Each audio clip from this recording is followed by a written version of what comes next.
Hello. Yes, you can take a seat right here. Thank you. Hi. Edward Higgins. Nice to meet you. I'm Agent Nebula. We spoke on the phone earlier this week. Well, thank you so much for coming in to meet me, and I hope to not take up too much of your time. Okay.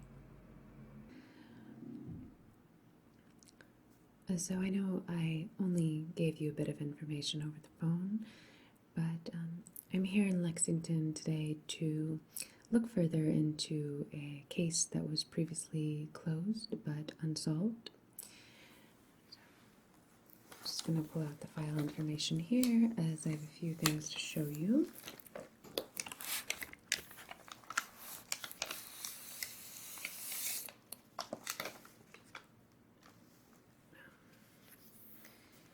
This is an FBI file for a U.S. government property, and ordinarily members of the public would not be seeing anything contained within this file.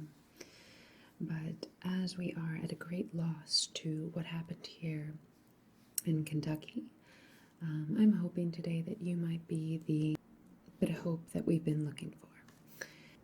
Now, this case was started by Agent Dale and Agent Winter, who, to our dismay, have gone missing. And it was overseen by one Fox Mulder and Dana Scully, agents of the project known as the X-Files, as well as overseen by their higher-up, Agent Skinner. So as Fox Mulder and Dana Scully are off on another case on the other side of the world, I have been sent here to hopefully solve and resolve this very strange matter. Okay.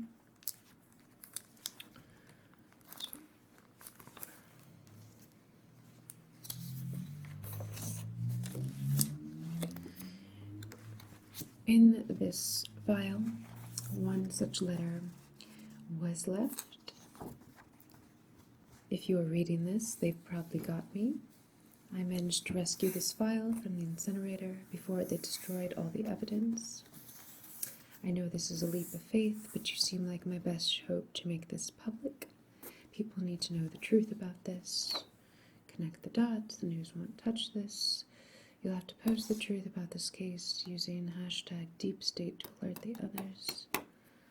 And as you can see, yes, we have a blood trail here. Seems that the blood matched the DNA of such agent Casey Winter. Correct. So,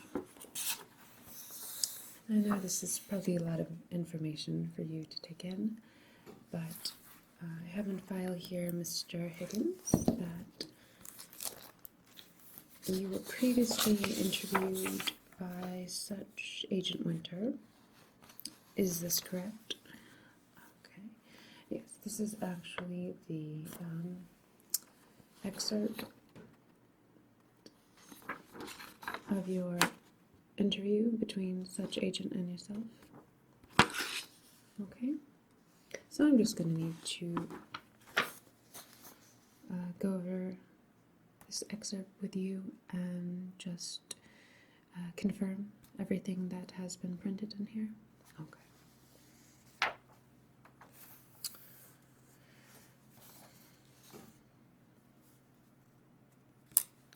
Pardon me.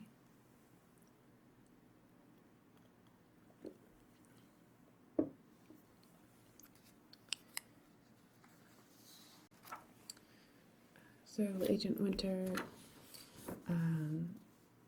asked you to state your full name and occupation, this stating that you were the chairman of an AA meeting. Right. Okay. Now, before I move on to this,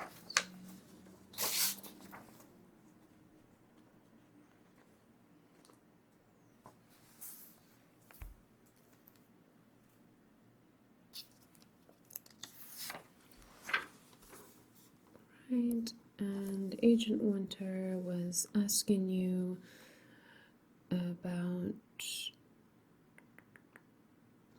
the weekly meeting that you had here in Lexington, Alcoholic Anonymous, and specifically asking about a member, Henry Malone. Okay.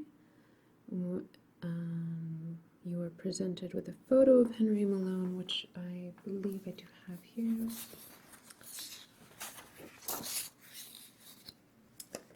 Now, in this photo, this man, Henry Malone, clearly has multiple wounds, fractures, and whatnot to the face. Okay. And in the transcript, it says that you were presented this photo and you stated, "Oh, yes, I think that's Hank, only he doesn't have those horrible scars anymore." You were then asked about his location, to which you said you didn't know any of that information, that people don't share such details. But just to clarify, your interactions with such stated subject Malone, you had never seen him with this facial disfiguration. Okay. Thank you. You were then asked if anyone else in the meeting knew Mr. Malone, and then you said that he only ever spoke to Megan or Pete.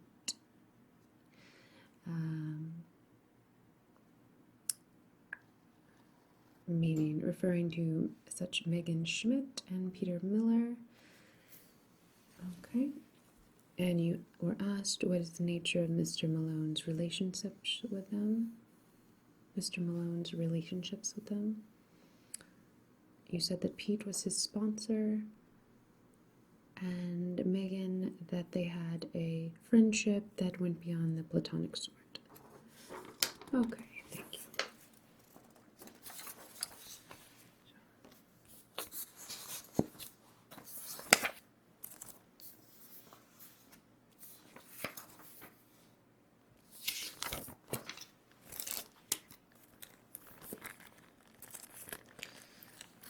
This is some more evidence that I'm going to show you, Mr. Higgins.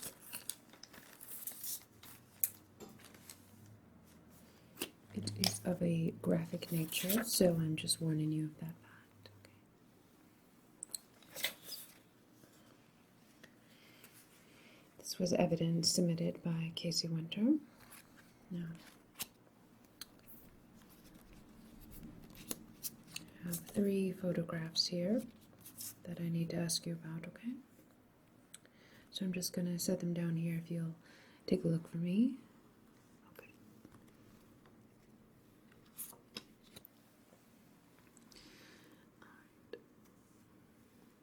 And yes, I should have let you know that everything is being recorded today. This is just regular protocol procedure. Okay. So, you just want to, yeah, you can just take a closer look here, okay? Alright, thank you. So, right here in photograph A, we have as I said, very disturbing content. This is victim 1, Peter Miller, who you stated on record was the AA sponsor for said Henry Malone. As you can see, his body has been grossly mutilated, early stages of decomposition. This is how he was found in his apartment. Right. Yes, this is a truly disturbing matter at hand here. Okay. This is one Peter Miller that you knew, correct? Okay. And then the next photograph here is a 3-year clean and sober sobriety patch from Peter Miller, stating that we come to believe that he had been sober for this manner of time. As far as you know, is this true? Okay. And in the third Polaroid, we have a flask here that was hidden inside of a Bible. Flask hidden in Bible. This was believed to be Megan Schmidt's. So, what Agent Winter and Dale were trying to do was find the connection between each victim, Peter Miller, and Megan Schmidt, who both died of this very bizarre mutilation at a rapid rate, as well as many others here in Lexington, Kentucky, in which the public was led to believe that it was a flu outbreak. Right, but I think you and I both know this is not the truth of the matter. Okay, so had you ever seen this hidden flask in Megan Schmidt's presence? No? Okay.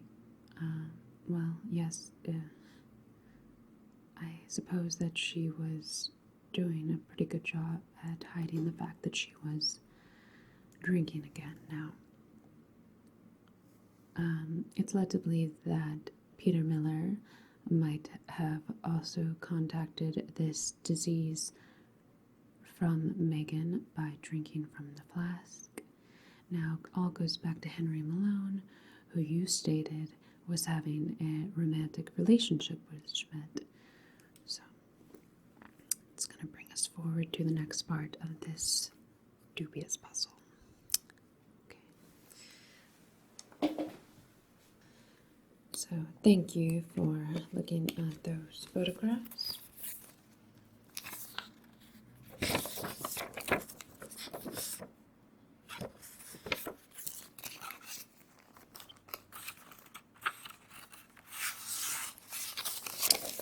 So it's clear there's something very disturbing going on here in Lexington, Kentucky.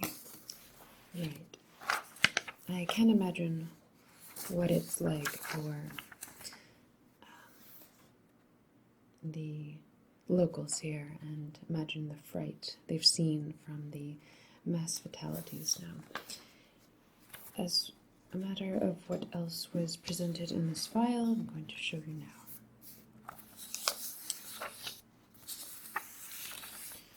So in the evidence bag, as well as having the photographs, have such business card of one Dr. Hidetaki Mori. Here. Now, he was head of research at Manners Memorial Hospital. I say he was because Dr. Hidetaki Mori has passed now. Here is a publishing from Lexington, Real News. It's a local newspaper here, okay. So, it says that health officials announced end to a brief outbreak of the flu that struck the city of Lexington. Let's see. We applaud heroic efforts of our medical professionals.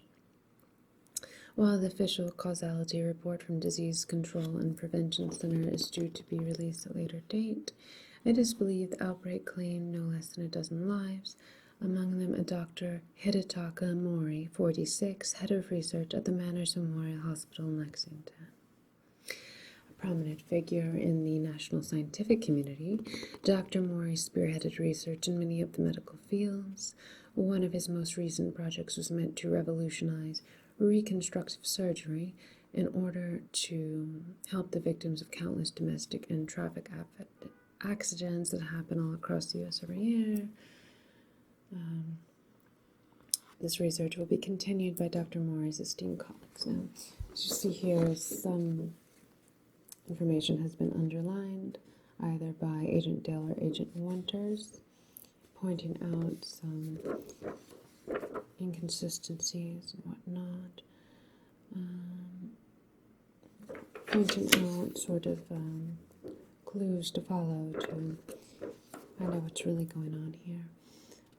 Okay, so that's the published article. However,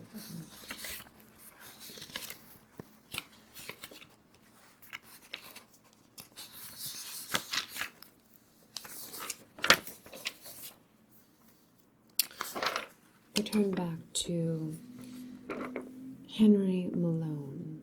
Right. So, Henry Malone came to Manners Hospital in this horribly disfigured state. See here. Severe cranial damage, muscle injury, full recovery unlikely, preferred candidate for experimental treatment, and this is signed by Dr. Mori.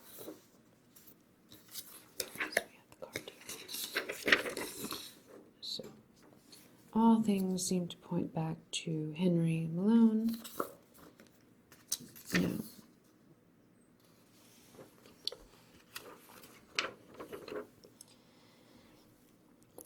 so, as you stated when you met Malone at the AA meeting, he looked nothing like this.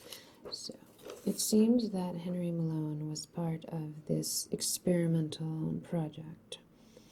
Right, that he underwent this treatment to repair his face, as he was a preferred candidate with having such extreme injuries. So it says that he had skin transplant, and reconstructive surgery. Right, this brings us to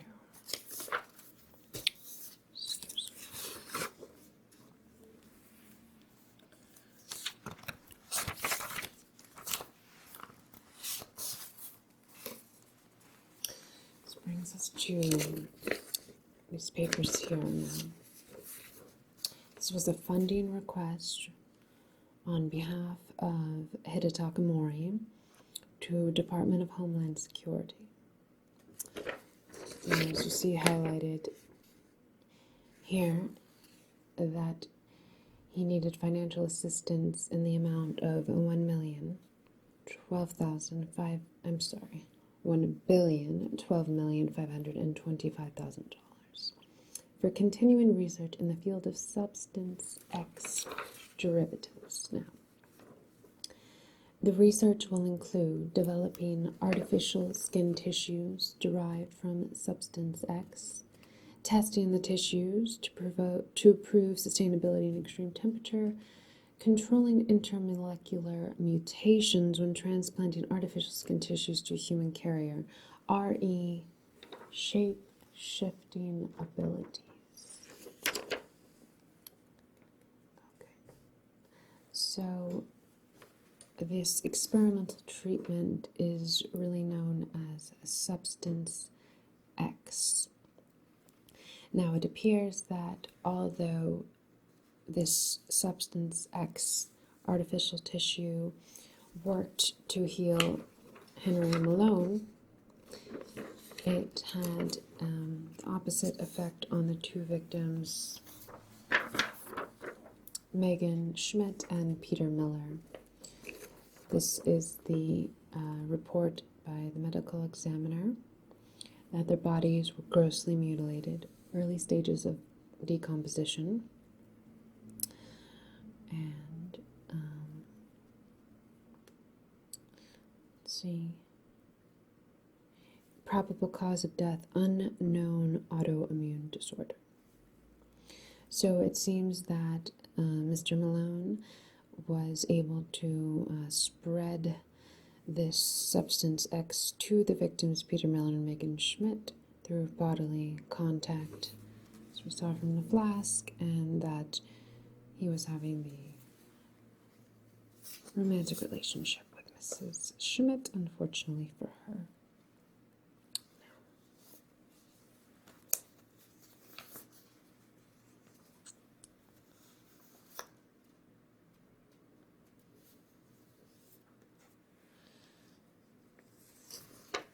The last paper here, which was denied, closed case, states that to S.C. Bauman, Section Chief Bauman from Casey Winter, report on the Lexington incident.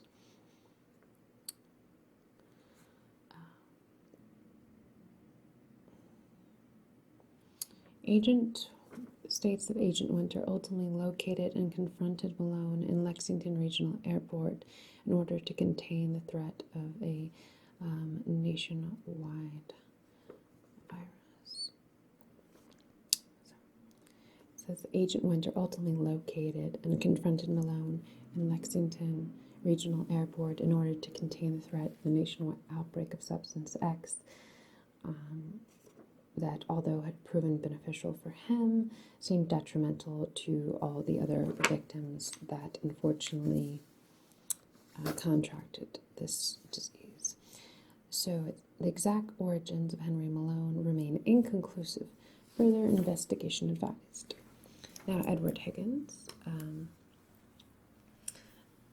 I'm sorry to present you with this overwhelming amount of information, but I have brought you in today to ask you if you've had any kind of contact with Henry Malone since he seems to have gone missing and poses a severe risk to the population. Okay, so you've had no contact with such. So you've had no contact with Henry Malone. Okay, now, Mr. Higgins, I'm going to ask you another question. I need you to be completely honest with me. Now, remember, you are being recorded. Okay? Are you, in fact, Henry Malone? No, I'm not joking. Okay. Okay. All right, now. It's okay. It's all right now. Do you recall, upon entering the FBI facility earlier, being photographed? Right. Now you probably noticed that the camera they used was a little extraordinary, right? Yeah. Disguised as being high-tech and innovative, but the truth is, Henry Malone, this camera, which was manufactured by those within the X-Files, is able to detect shapeshifters such as yourself. You can try to deny, but we have the proof. We've had it all along. I was just showing you all this information to, try to get you a sense of your reaction to it. Right. I understand that you probably feel an immense amount of guilt for the deaths of for the deaths of Peter Miller and Megan Schmidt. However, you probably feel this guilt. It wasn't your fault. You were just a victim of Dr. Maury's cruel and unusual substance X experiment, which now continues to be conducted on many other victims, such as we believe Agent Winter and Dale, who have gone missing. So, we were happy to finally track you down, Mr. Malone, because the truth is we need you to stop this substance X from continuing on, from these awful experiments continuing. We need you to bring it down by being a clear proof of what has happened here with your shape-shifting abilities. Now, I'm sure once you discovered that you had these shape-shifting abilities, it seemed like a miracle of sorts, right? But you did make one mistake by taking on the identity of said Edward Higgins. Now, you probably were led to believe that Mr. Higgins had just left town, but unfortunately for you, Mr. Higgins did return and was an unfortunate victim of substance X. Yes, too was part of the experimentation and passed on a few weeks ago. So you mistakenly took his identity on, thinking that he was just out of town and that you could use it temporarily, I assume. After you were located down by Agent Winter at the airport, you slipped into the bathroom and took on his identity, as it was the first one you could think of that you could get away with. Is this right?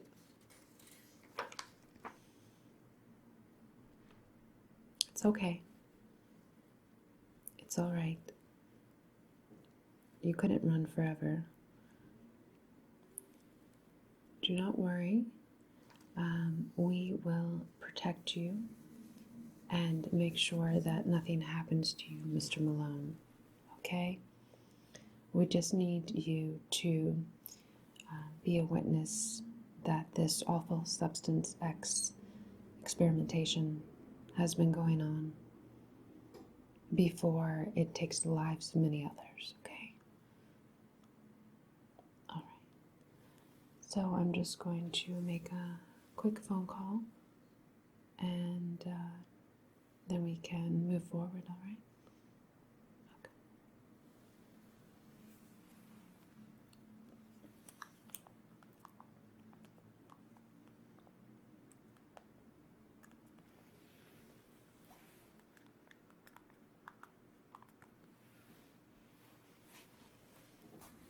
Skinner? It's me. Yeah, I found him. Yes, we have an admission of identity. Okay. Yeah, this is a safe line, of course. Who do you take me for? All right. Okay. All right. Thank you. Bye. Okay, I was just reporting to my superior, Agent Skinner. So, right. You've been through a horrid ordeal, and we're here to help you now. Okay? Well, thank you for coming forth with the truth. As my friend Agent Mulder says, the truth is out there. Inside thing between us. Okay. All right, Mr. Shapeshifter. Thank you so much.